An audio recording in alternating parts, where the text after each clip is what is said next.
मंत्रण इसी मदरसे में कराते थे। ये आरोप आप पर क्या कहेंगे? भाई, जिसको जबरदस्ती मुसलमान बनाया हो या धर्म परिवर्तन कराया, कोई मीडिया के सामने आया? कोई सबूत है? धर्म अगर कोई बदलेगा अपना तो अपनी मर्जी से बदलेगा। इस्लाम 1400 साल पहले दुनिया में आया। एक शख्स थे मोहम्मद, उन्होंने इस्लाम की तबलीग की, प्रचार प्रसार किया, लोगों को खूबियां लगी कि बाकी इस्लाम एक ऐसा मजहब है कि इंसानियत का मजहब है। आज दुनिया में दूसरे नंबर की कम्युनिटी है, 2 अरब से ज्यादा मुसलमान हैं। एक आदमी ये साबित कर दे कि मेरी गर्दन पर तलवार रखकर या मुझे पैसों को लालच देकर मुसलमान किया हो। मेरे असलाफ और बुजुर्ग भी हिंदू थे, इसी देश के रहने वाले थे। मेरे असलाफ और बुजुर्गों ने इस्लाम की खूबियां देखी, ख्वाजा मोइनुद्दीन चिश्ती की खूबियां देखी, मोहम्मद रसूलुल्लाह की खूबियां देखी, साहबा की खूबियां देखी। वरना लोग कहाँ जिंदगी गुजार रहे थे इस्लाम से पहले? बच्चियों को जिंदा दबा देना, सती प्रथा, ये क्या था?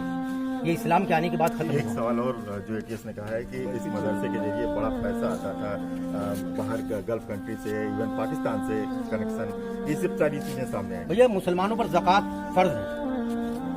5 रुकन है इस्लाम के: ईमान, नमाज, हज, ज़कात, रोजे। ये इस्लाम की बुनियाद है। इनमें एक है ज़कात।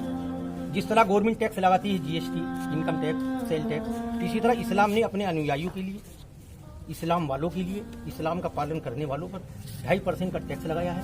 वो चाहे इराक का रहने वाला हो, ईरान का रहने वाला हो, वो मुझे भी दे सकता है गरीब हो।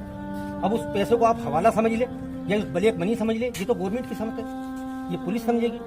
ये तो मुसलमानों ने मुसलमानों के उत्थान के लिए दिया है, मुसलमानों की तालीम के लिए दिया है। वो मौलाना कलीम को दे दो या दारूम को दे दो, किसी को दे दो। मौलाना अच्छा काम कर रहे थे, बच्चों की तालीम का इंतजाम कर रहे थे, तो मौलाना को दे दिया। मौलाना ने सारा रुपया बिल्डिंगों में बच्चों की तालीम में लगाया है, गरीब बच्चियों की शादियों में लगाया है।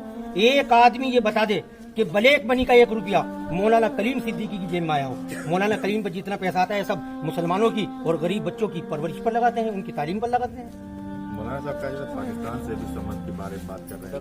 भाई, पाकिस्तान हमारा छोटा भाई है, हमारे रिश्तेदार है। वहाँ पॉलिटिक्स वालों ने, राजनीतिक लोगों ने आपस में द्वेष के कारण ऐसा कर दिया, वरना यहीं से तो कटा हुआ है। वो हमारी रिश्तेदारियां हैं, फुलत वालों की रिश्तेदारियां हैं। क्या वो हमारे खून मिट जाएंगे, हमारी रिश्तेदारियां खत्म हो जाएगी? मौलाना कलीम सिद्दीकी साहब के या इस गांव के भी वहां संबंध होंगे, वहां रिश्तेदारियां होगी। किसी के भाई चला गया सन 47 में, किसी का चाचा चला गया, परिवार में 4 आदमी थे, 2 वहां चले गए, 2 यहाँ रह गए।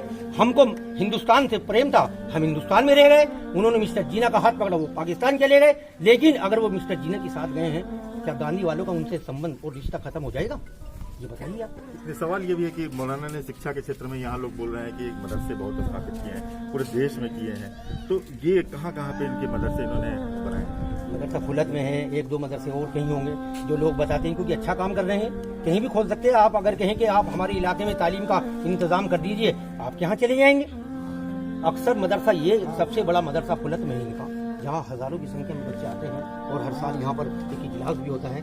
लोग उस इजलास में आकर रुपया भी देते हैं मौलाना को कि आप बिल्डिंग बनाओ, बच्चों की तालीम पर खर्च करो और किताबें खरीदो, बच्चों को वजीफे दो। क्योंकि मदरसों में जो तालीम होती है वो बिन पैसे होती है, बिन फीस के होती है। जो बच्चे यहाँ पढ़ते हैं वो गरीब बच्चे होते हैं, जिनके ऊपर किसी का सवाल और है कि 30 साल से करीब ये मौलाना जो है वो इस तरह के काम कर रहे हैं, लोगों की शिक्षा, गरीबों की शिक्षा को लेकर।